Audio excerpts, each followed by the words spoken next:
Now, still on the 7th year of the abduction of the 276 schoolgirls from the town of Chibok in Borno State, northeast of Nigeria, by Boko Haram, Taiwo Akinlami, a lawyer, Unicef consultant, and Aisha Oyebode, co-convener, Bring Back Our Girls, join us now. Good to have you both. Hello, good afternoon. Okay, good afternoon, Aisha, and good afternoon, Taiwo. I'll start with you, Aisha. Thank you for having me. It's great to have you both. Aisha, I don't know how much you heard of what Amaka was saying. She was recently on the ground in Chibok, and she was conveying to us the sentiments and the strong feelings of the people of Chibok, particularly those affected. Aisha, you have had contact with Chibok girls, both the ones that were released, and you've had access to some of their diaries. What would you say is the common sentiment across board by the survivors, those who've escaped, and the parents who are still, waiting for their children to be returned? Very much like Amaka has said, it's just unfortunate that 7 years after we're still talking about the same thing. And the common sentiment is the same. Chibok happened as a result of sheer incompetence, as a result of refusing to acknowledge. We had a problem then, we still have a problem now, and as a result of refusing to connect the dots and being able to find a long-term solution to the scourge of terrorism, find a long-term solution to how do we deal with abductions immediately they happen, and even those that have been, have happened, 7 years ago. What are we doing about trying to rescue the Chibok girls? What are we doing about trying to rescue even the most recent ones that were abducted from Mando? What are we doing to try and rescue the thousands of women and girls that have been abducted by Boko Haram in the course of this insurgency?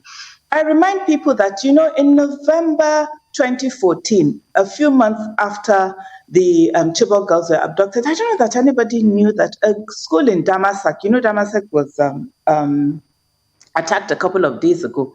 In a school in Damasak, 501 children who had taken refuge from age 2 to 17 have disappeared. There's a family of 16 children from one family that have not been found. We don't even have a register of missing people. Even the determination of the number of Chibok girls that went missing, it took years and years of analysis, of going to Chibok, of speaking to the families, before we could actually begin to put proper faces and names to all of those girls. It's very, very, very unfortunate. Taiwo, let me come to you. Despite promises from the Nigerian government and government in the international community, including the US, Australia, and elsewhere, in the initial instance of this abduction, we are still not having 112 of these girls back with their family. Why do you think it has been so difficult for these promises to be kept? Why do you think it's been so difficult for these girls to have been brought back home? Well, I think the foundational problem is that we are in a state of war as a nation. Nigeria has not been governed for some time because the 1999 Constitution, which is faulty in itself, but we give it to it that it says that the welfare and the security of the people shall be the primary aim of government. It therefore means that when government cannot keep its word in the area of welfare and security, it therefore means that that government is absent. So what we have found is that 7 years down the line, from the northeast to the northwest, the problem has ballooned. It has escalated. It has increased. So the reason why government is not able to keep their promises is because we are yet to accept that Nigeria is in a state of war, because life expectancy in Nigeria, for example, is in the same level with Somalia, lower than Syria, a war-torn country. So if life expectancy in Syria is higher than our own, and life expectancy in Somalia, a war-torn country, is at the same level with us, it therefore means there's a kind of war that we are prosecuting that we are yet to name. Until we name that war that we are facing. Because you see, look at what is going on. Nothing has changed. Things have gotten worse from Kankara to Kangara, from Chibok to Dachi. Our children are being kidnapped on daily basis, and the government issues statements like we commiserate, statements like we condemn. Government begins to issue statements as if they are ordinary citizens who do not have the bite of power, the bite of authority, the bite of implementation and enforcement of the law. When government begins to use words like commiseration, words like we empathize, and they are not able to swing into action to do the needful. When government begins to spearhead ransom payment, and the federal government is issuing statement to say that it is the state governments that are encouraging kidnapping and they should stop paying ransom, you can see that there's a crisis in our nation until we come together to make the issue of our children a part of the national question. There's a conversation that needs to be going on. Number one, do we have a government in place?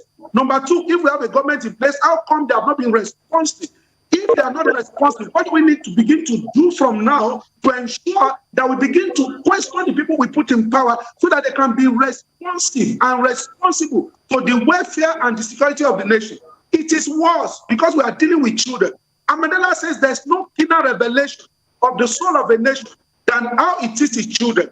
It therefore means the way we are teaching our children right now, the soul of Nigeria has departed. We are either preparing for a burial or we're preparing for a resurrection. So, and whether we are preparing for a burial or resurrection is going to be dependent on what we do as we, the people, to insist that our nation cannot continue like this. This cannot continue to be run like this. We need to restructure Nigeria. We need to have a national conversation that will take on board all the things that are wrong with us and find a credible way forward, learning from nations that have gone before. Okay, well, Aisha, let me take it up from there and push it to you. Taiwo says we're in a state of war. We need to have a national conversation. On what fronts should we be waging this warfare of, as he says, resurrection, since we're not planning to throw down the gauntlet? Yes, so we are actually in a state of war. The Boko Haram conflict has been classified as a non-international armed conflict. So we know that. And if we know that, then we need to deploy all the weapons of war. But more importantly, we are in a state of war that we're waging with terrorists. We do not seem to understand the nature of this beast. This is what I say all the time. When terrorists are involved in a conflict, what we're looking at is a totally different thing. I say it time and time again, they have determined what role it is that they want to give women within their conflict. And the first role is as victims. Boko Haram has acknowledged that there is a requirement for a huge pool of women as domestic slaves, as sexual slaves within their organization, but more importantly, as rewards for their young men who they want to put out in the battlefront for women. And why they are kidnapping girls in schools is because they are offering them girls that are way, way above their status. So that's the first thing. The second thing is that they found another role for women, which is as perpetrators. So they're now using women as gun runners because women can go into places when men cannot go into. So that gives them another additional reason why they are abducting hordes of women. But the victim perpetrator role one is the one I talk about, where women are also being used as suicide bombers, but they are also now beginning to use them as perpetrators within their insurgency. I believe it was in Jangebe that they said some of the people who came in to abduct the girls or to abduct the children were actually women. And, if you do not understand the nature of a beast, how do you want to tackle it? I mean, why are we behaving as if, the insurgents or the terrorists that we're dealing with, we do not understand the extent of the damage that it is that they can do. Can you imagine that when ISIS was maltreating and they were abducting Yazidi women, they actually referenced Boko Haram as, their what's the word I'm looking for now? As the basis. So it's like almost as if Boko Haram has led the way in that area and they are following. So we need to understand the nature of the beast. Yes, we are in a conflict and we need to fight it on all fronts. The other part of it, which has been alluded to earlier, is the fact that where there is no governance, you have not only do you have ungoverned spaces, we have a horde of ungoverned minds in Nigeria. In all of these areas, I keep repeating, how is it possible that you have situations where 75% of youth in certain states in northern parts of Nigeria have never seen the former walls of a classroom? So we have created an army of boys, and we are also allowing them to create, I don't want to use the army because some of them are army of victimized women. How does that make any sense? Well, permit me to read an excerpt of a release by the governor of Borno State today, talking about the remembrance of the Chibok girls. He says, I urge parents, especially anyone with a female child, to pause for a while, no matter how brief, to imagine how it might feel to have one's daughter abducted and held for more than 2,549 days so far.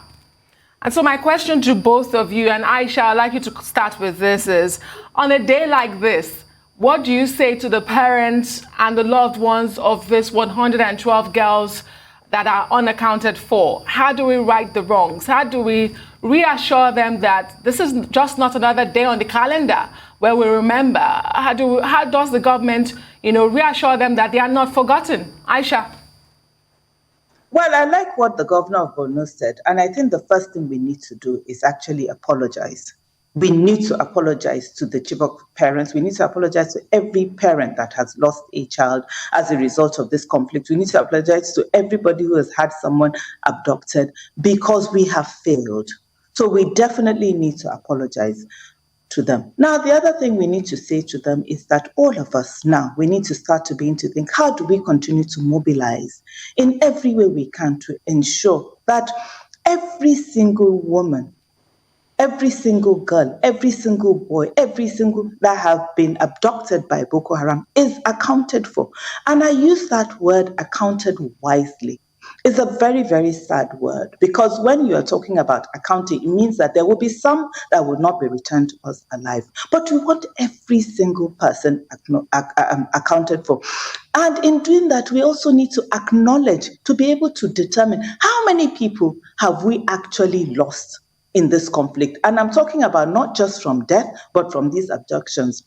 When the army started going into Sambisa forest to bring back, when they went in looking for the Chibok girls and the girls that had been abducted, we were bringing women in truckloads back into Nigeria. When I say truckloads, I'm talking thousands, not hundreds, thousands of women in truckloads.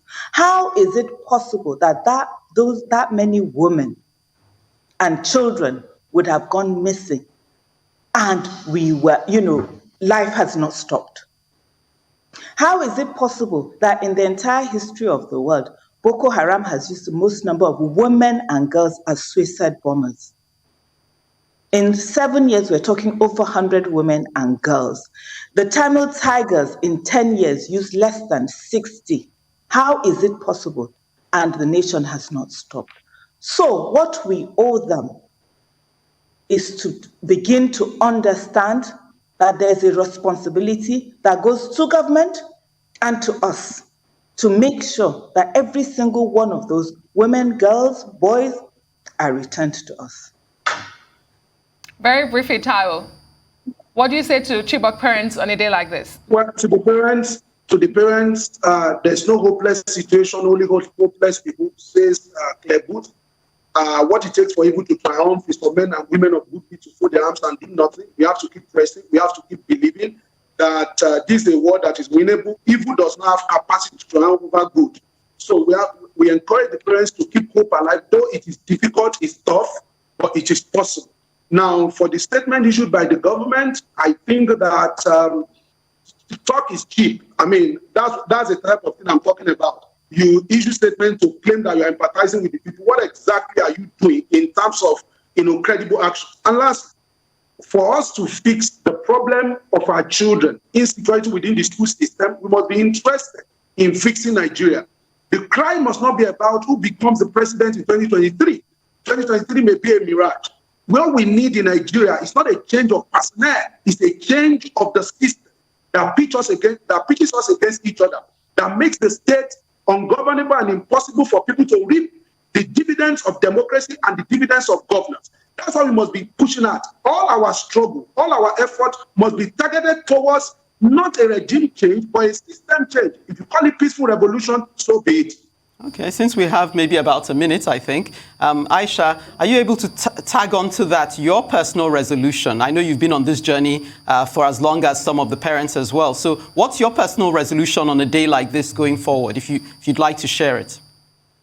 So my personal resolution is that we will continue to fight, we will continue to push, we will continue to agitate until every single woman, girl, boy that have been abducted by Boko Haram have been returned to us. That's the first thing.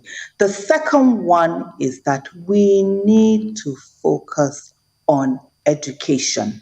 We cannot continue to have the kind of ungoverned minds that we have, because it is a recipe for disaster. Thank you. Thank you, Aisha. And thank you, Taiwo, for bringing us your thoughts and insights on this day.